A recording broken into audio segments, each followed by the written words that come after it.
Hello everyone. तो हमने इसके लास्ट वीडियो में देखा था टाइप्स ऑफ स्ट्रेसेस। चलिए नया टॉपिक आज से स्टार्ट कर रहे हैं, mechanical properties. Mechanical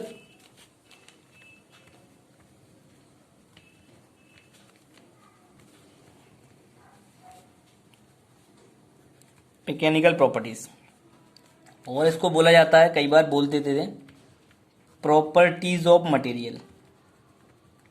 properties of material एक ही चीज है, प्रॉपर्टीज ऑफ मटेरियल।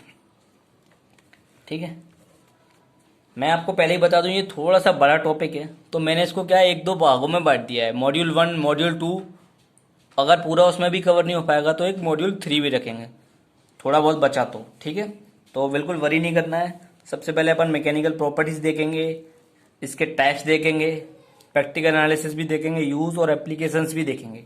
चलिए देखते हैं मैकेनिकल प्रॉपर्टीज क्या होती हैं, डेफिनेशंस देखते हैं। सबसे पहले देखते हैं अपन इसकी डेफिनेशन। डेफिनेशंस क्या हो सकती है इसकी? कुछ नहीं, डेफिनेशन सिंपल सी है। इसको बोल दो property which can B determined, property which can be determined under action of force or load, property which can be determined और ऑब्जर्व भी बोल सकते हो, और observed under action of force और लोड और समटाइम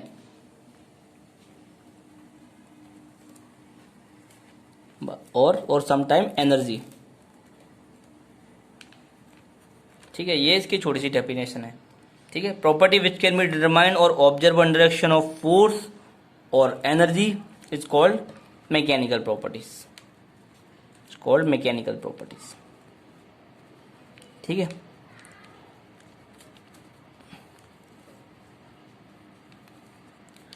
अब देखिए मैकेनिकल प्रॉपर्टीज की डेफिनेशंस तो देख लिए अपन ने। Property which can be determine और observe under action of force और लोड और sometime energy is called mechanical properties. ठीक है, अब देखते हैं इस डेफिनेशन को समझने की कोशिश करते हैं। ऐसी प्रॉपर्टी जो कि लोड लगाने पे और फोर्स लगाने पे जिसके मटेरियल्स के मॉलिक्यूल्स में चेंजेस आ जाते हैं, तो मटेरियल्स में भी चेंजेस आ जाते हैं, उन प्रॉपर्टीज़ को बोलते हैं मैकेनिकल प्रॉपर्टीज़। और कई बार एनर्जी के बिहेवियर पे भी अपन इसको ऑब्जर्व करते हैं कि इसके मटेरियल्स के मॉलिक्यूल्स में चेंजेस आ जाते हैं, तो अपन बोलते हैं मैकेनिकल प्रॉपर्टीज़ इसकी कमज़ोर हैं। अगर नहीं आते तो ठीक है। ठीक है, चलिए देखते हैं, डायग्राम से भी देखने की कोशिश करते हैं। मान लीजिए ये कोई एक बॉडी है, ये कोई एक बॉडी है। मैंने बोला फोर्स और लोड, लोड लगा दिया, और लोड को ही मैंने आपको लास्ट वीडियो में बताया था कि मैकेनिकल फोर्स बोलते हैं। अगर लोड लगाने पे इस मटेरियल के अंदर चेंजेस आ रहे हैं, इसके मॉलिक्यूल्स में चेंजेस आ रहे हैं, मटेरियल्स के मॉलिक्यूल्स में चेंजेस आ रहे हैं, ज़्यादा चेंजेस आ रहे हैं तो अपन ऑब्जर्व कर सकते हैं, अगर कम आ रहे हैं तो नहीं कर सकते माइक्रोस्कोपिक लेवल पे, लेकिन चेंजेस तो आ रहे हैं लोड लगाने पे, तो ऐसी प्रॉपर्टीज़ को बोलते हैं मैकेनिकल प्रॉपर्टीज़, जो कि लोड और फोर्स लगाने पर और एनर्जी लगाने पर अपन देखते हैं कि मटेरियल्स के मॉलिक्यूल्स में चेंजेस आ जाते हैं और मैकेनिकल की प्रॉपर्टीज़ कुछ पहले के अकॉर्डिंग अलग हो जाती हैं। तो ऐसी प्रॉपर्टीज़ को बोलते हैं मैकेनिकल प्रॉपर्टीज़। अब देखते हैं कि ये मैकेनिकल प्रॉपर्टीज़ कितने प्रकार की होती हैं, देखते हैं कितने प्रकार की होती हैं। चलिए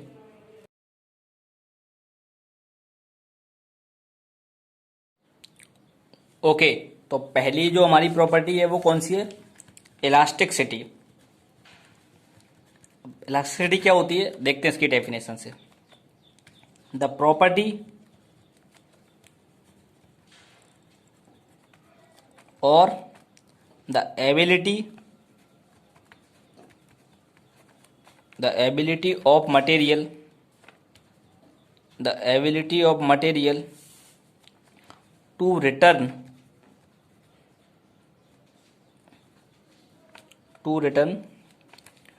to its original position when external load is removed. When external load is removed. ये डेफिनेशन इलास्टिसिटी की, समझते हैं इस डेफिनेशन को। डेफिनेशन क्या कह रही है, मीन्स ऐसे मटेरियल, और वो मटेरियल मैं बता रहा हूँ आपको, डेफिनेशन से नहीं है, मैं ऐसे मटेरियल जो कि लोड हटाने पे अपनी ओरिजिनल पोजीशंस को रीगेन कर लें, रिटर्न उसी पोजीशन में हो जाएं जिस पोजीशन में वो इनिशियल कंडीशन में थे, ऐसे मटेरियल को बोलते हैं इलास्टिक मटेरियल। अगर किसी भी मटेरियल के अंदर ऐसा हो रहा है, इस टाइप का बिहेवियर हो रहा है, तो बोलेंगे कि उस प्रॉपर्टीज़ के अंदर, सॉरी उस मटेरियल के अंदर जो प्रॉपर्टीज़ हैं वो इलास्टिक प्रॉपर्टीज़ हैं। देखिए सपोज मान के चलिए ये कोई बॉडी है, किसी मेटेलिक बॉडी है, ठीक है, ये किसी भी मटेरियल से बनी है, मान लीजिए ये एल्यूमिनियम की बनी हुई है, एल्यूमिनियम की बनी हुई है, ठीक है, एल्यूमिनियम की बनी हुई है। अब मैं इसमें लोड लगा रहा हूँ 10 न्यूटन, 10 न्यूटन का मैं इसमें लोड लगा रहा हूँ, और लोड लगाने के बाद इसकी लेंथ थी जो इनिशियल कंडीशंस में, लोड लगाने से पहले इसकी जो लेंथ थी वो कितनी है, लोड लगाने से पहले जो ये था 10 मीटर का। अभी मैंने लोड अप्लाइड नहीं किया है, यहाँ पे लोड अप्लाइड नहीं किया है, जैसे ही मैंने लोड अप्लाइड कर दिया तो ये 10 मीटर के बाद ये जो बॉडी है आपकी वो करीबन करीबन एज्यूम करेंगे अपन कि जो लोड लगाने के बाद आपकी बॉडी की थोड़ी सी जो डायमेंशंस है वो इंक्रीज होंगी, ठीक है, और इधर की डायमेंशन थोड़ी डिक्रीज होंगी। लोड तो आपका सेम है 10 न्यूटन, लेकिन लोड लगाने पर आपकी डायमेंशन चेंज हो गई। और जैसे ही अगर अपन लोड छोड़ें, एक्सटर्नल लोड को रिमूव करें, तो आपकी बॉडी उसी कंडीशंस में आना चाहिए जिस कंडीशंस में वो पहले थी। अगर लोड रिमूव करने के बाद, अगर वो 11 मीटर की पहले थी और लोड रिमूव करने के बाद वो 10 मीटर में ही आना चाहिए। अगर ऐसा बिहेवियर अगर किसी बॉडी के अंदर हो रहा है तो मान लीजिए कि वो बॉडी आपकी इलास्टिक बॉडी है, इलास्टिकली बिहेवियर दे रही है, और उसके अंदर जो प्रॉपर्टीज़ हैं वो इलास्टिक प्रॉपर्टीज़ हैं। फॉर एग्जाम्पल, अगर हम एग्जाम्पल के तौर पे बात करें तो एग्जाम्पल क्या होगा, मान लीजिए कोई रबर है, कोई रबर इस टाइप की, अगर रबर पे मैं क्या करता हूँ, रबर है और रबर पे अगर मैं लोड लगा के रबर को स्ट्रेच कर देता हूँ, स्ट्रेच कर दूंगा, और जैसे ही मैं लोड अपना रिमूव कर दूंगा हाथों से, तो वो रबर क्या होगी, पहले थी जैसी बाद में हो जाएगी। तो ये अगर इस टाइप की प्रॉपर्टीज़ किसी मटेरियल के अंदर आ रही है तो इलास्टिक प्रॉपर्टी। मान लीजिए कि ये कोई दीवार है और यहाँ पे मैंने कोई एक स्प्रिंग टांग दी, इस तरीके से कोई स्प्रिंग टांग दी, और यहाँ से मैं इसको 10 न्यूटन के फोर्स से खींचना चालू करूँ, 10 न्यूटन के फोर्स से मैं इसको यहाँ से खींचना चालू करूँ, तो क्या होगा, ये थोड़ी सी इसकी नीचे से बड़ी हो जाएगी, यहाँ से थोड़ी सी बड़ी हो जाएगी। जैसे ही मैं लोड हटा दूँ तो ये स्प्रिंग वैसी की वैसी हो जाएगी। अगर इस टाइप की प्रॉपर्टी किसी मटेरियल के अंदर मिल रही हैं तो वो इलास्टिक प्रॉपर्टीज़ कहलाएंगी कि लोड रिमूव करने पे वो अपने ओरिजिनल पोजीशंस को रीगेन कर ले। इस टाइप की प्रॉपर्टीज़ को बोलते हैं हम इलास्टिक प्रॉपर्टीज़। ठीक है, देखते हैं दूसरी प्रॉपर्टीज़।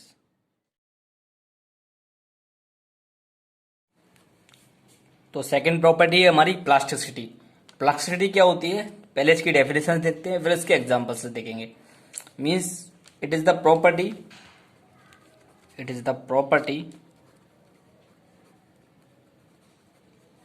बाय वर्च्यू, इसकी डेफिनेशंस लिख रहा हूं मैं भी, by virtue of which material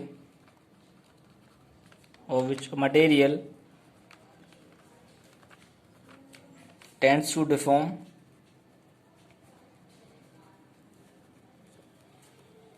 permanently।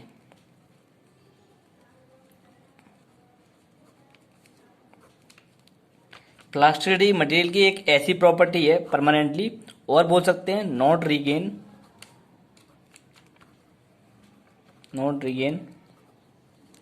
Own original position.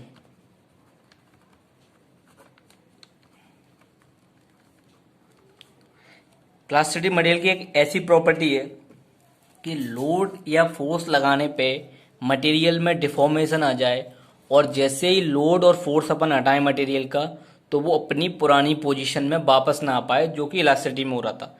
For example, suppose ये एक कोई मेटेलिक बॉडी है, मैं इसमें लोड लगा रहा हूँ, और लोड लगाया मैंने इसमें 10 न्यूटन का, और 10 मीटर्स की ये बॉडी है, इसका जो लेंथ है 10 मीटर है। लोड लगाने पे इसकी जो डायमेंशंस में इंक्रीमेंट हुआ, और ये बॉडी अपनी जो पहले की डायमेंशन से थोड़ी सी बड़ी हो गई, 11 मीटर्स की हो गई। अब जैसे ही मैं लोड रिमूव करूं तो ये बॉडी अपनी ओरिजिनल पोजीशंस में वापस ना आ पाए, 11 की 11 मीटर ही रह जाए।